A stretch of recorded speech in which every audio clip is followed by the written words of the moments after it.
Hello Automation Anywhere lovers. In previous session we saw if else and loop package, and in this session we are gonna see the use of Excel package in the Automation Anywhere A360.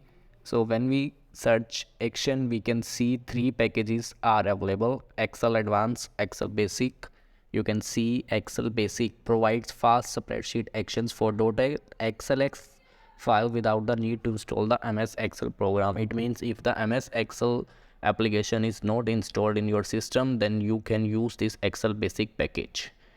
And this Excel Advanced package have some advanced feature, and for this your MS Excel should be installed in your system. And this Office 365 Excel provides the online access to the online operations. I means we can perform Excel online operations. So we have this Excel file. We can have we can see name, position, office, age, and start date of the employees. So let's say we want to read this Excel file. We can use Excel Basic, Excel Advanced, or online Office 360 Excel package. So I'm using open action of Excel Basic package. So we need to give the path of the file. It is available on the desktop. So as soon as we select the file, we can see the path of the file here. There are three methods to give the file: control room file, desktop file, or the a variable which store the file path. So sheet contains a header. We can check this if our sheet have a header. So in the sheet which we are using have a header. Specific sheet name. So if you want to read the specific sheet of a workbook, then you can give the sheet name. In our worksheet we have sheet 1. So we can assign the sheet name sheet 1. By default it will read the first sheet. So open in read only mode or read write mode. If you want to read the data only, we will open it in read only mode. Otherwise we will open in read write mode. So if there is any password, we can assign the password as well. And for every Excel session, for accessing Excel file, we need to open this, and for that we need a session, local session within the task board, and global session name can be used in the parent and child board. So if there are multiple boards, you can use the session, global session. And in our board we are gonna use only in this, we are gonna use Excel only in this task board. So we are going to use a local session. In our upcoming session we will use a global session. So I'm using get single cell. You can see I have opened the workbook, then I will get the single cell. So there are two methods we can use, cell option, active cell, specific cell. If you want to get the data of active cell, so it will return that. Or if you want to read the data of a particular cell, for example A9, so we will assign A9 here, and session is default, and we will save the result in the sample string, and we are using message box to print the name of the sample string in the value of cell A9. So when we will run the bot, this bot will open the Excel file and show the message box. Here we go, Jonas Alexander. This is the value in A9 column or A9 cell of the Excel workbook. So this is how we can extract a particular field or the value of a cell from the Excel sheet. But if we want to read the whole Excel file or a particular cell range or a particular row, then there are another action available, which is get multiple cells. Similarly in Excel Advanced we have all the same actions. Even we have extra actions in the advanced. So here we can see get multiple cells. Let me disable this. I have disabled this line. Now it second line is not the part of the flow. So if you want to get multiple cells, so we have options: loop through specific rows. So if you want to loop through the specific rows, means row number 10 to row number 57 or any particular rows, you can assign the rows here. So now it will loop through the 10 to 17, from 10 to 17 row, only this data.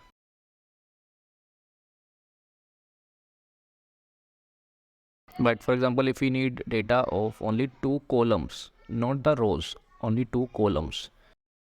So for that we can use a particular cell range. We need data of A1 to A10 to B10 or B15. In this we can get the data from a particular columns, from particular rows, using this giving the range. So session will be default, and this action will return a table. If you are aware of collections or arrays in programming, so here we have table, it will return a table, but we are gonna loop through all the rows and save the data in the Excel data. I have disabled this message box as well. Let me run the board. Now we will get all the rows in the table variable. So we can loop through over the table variable, and we can perform operations on the particular records. Now we will use the loop action. So like in last video we saw there were a lot of iterators available. So for example, for Excel we have Excel a basic and Excel advanced, and for this table we have this data table. We have this data table iterator. For each row in table it will iterate each row, and it will store the each row in the Excel data variable. Sorry, Excel row variable. This Excel row is a record type variable. So this is our first row, means first record, then second record, third record, and fourth record. But first one is the header, so Excel will automation will skip this. So from the second row it will start, and it will store the record in the Excel row variable. So if you want to print any value, we can use Excel row. Click on this variable, insert a variable, and here we can see Excel row, and here we can give the index or the name of the field. So I have given name. It will print the name of the record, name of a name field of particular record. So it will iterate over all the rows. First it will open the Excel file, then extract the data in the table variable, and then it will iterate over the table using loop action. You can see the name, first name. Let me open Excel.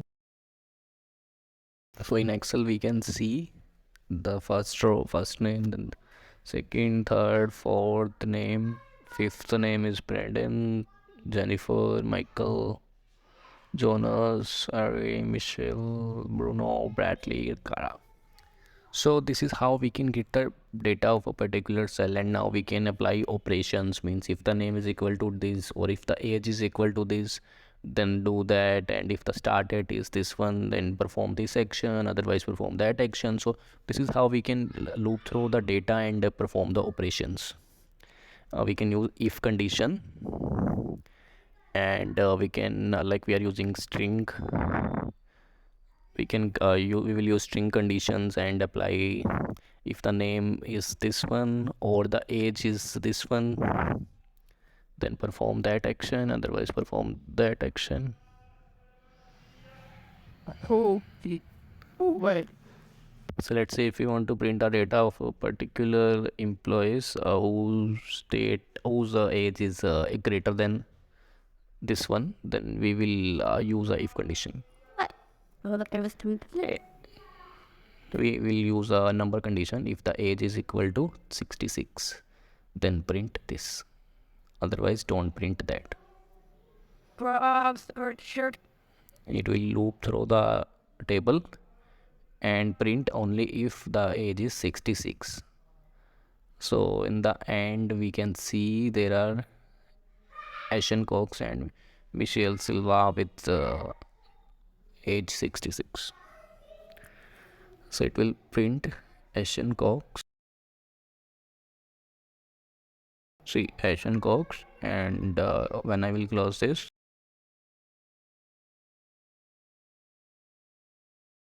so now we are using a table and then we are looping, but we can directly loop over the Excel file. Just need to open the Excel, and in iterator we will use Excel iterator. There are two Excel iterator, Excel basic and advanced. We are using Excel basic, so we will use basic, each row in worksheet, loop through all rows, and session is default, and record is Excel row. So no need to get the data in a particular table, we can directly loop over the Excel file. Just open the Excel file and loop it. So no need to get the data in a table, we can directly loop over the Excel file. But if you have a multiple Excel file and you want to merge the tables, you can, or you want to print the data in a particular sheet, then you can use Excel data table. For example, first we will get the data in a data table, and then we will perform the operations on that table, and we will write down that output. We will write down that after performing operations we will get a data table, and we will write that data table to the Excel.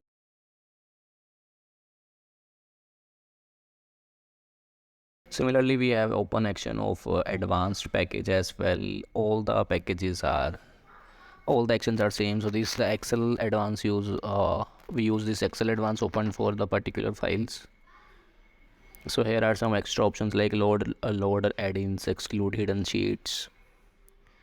Similarly, we can use get cell color, get multiple cells, get number of rows. There are a lot of actions available we can use as per our requirements.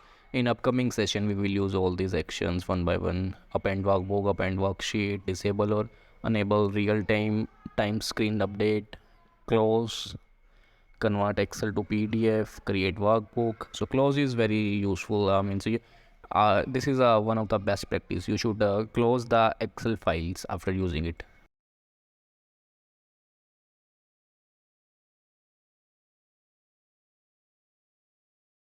So after using Excel basic, after the loop we will close this Excel. I have disabled all the lines, so we will open and we will close this Excel.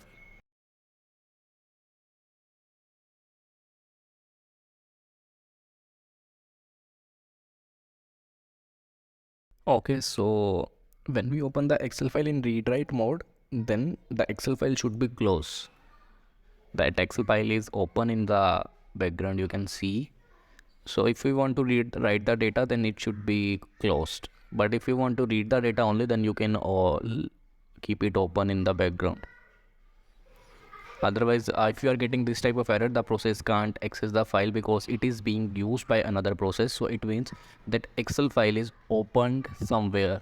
So in production environment or in another environment, when we develop end-to-end bots, so we use network drives or shared drives, so that Excel or some another file is being used by some another users, so we don't know who is using that file. For that we can apply a if condition. If that file exists, I mean if it exists at particular place, then we will try to open it, and if it is unable to open, we can use try or catch blocks. To avoid these type of termination, we can send a business we can send a email to the particular team that this Excel file is open, please close this Excel file and retry the bot or rerun the bot. So these type of exceptions we can handle. So it is a good practice, always check the file whether it exists or not, and if it exists then open it, and if there is some issue in opening, then send an email. Similarly, if it doesn't exist, you can send an email to the particular team.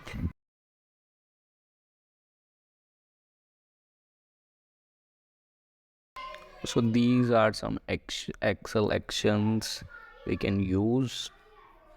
Okay, yeah, there are a lot of actions even you can use as per requirement, but get multiple cells and get single cell, it is commonly used action. We used to get the data from the Excel and then apply operations. So similarly, we can apply operations on that online Excel sheets. Take this open action, and here you can assign the session, you can give the file. For example, if the file is available in your OneDrive, you can give the name here. So thanks for watching guys. To comment your doubts, and we if you have any doubt, and please suggest. Okay, bye.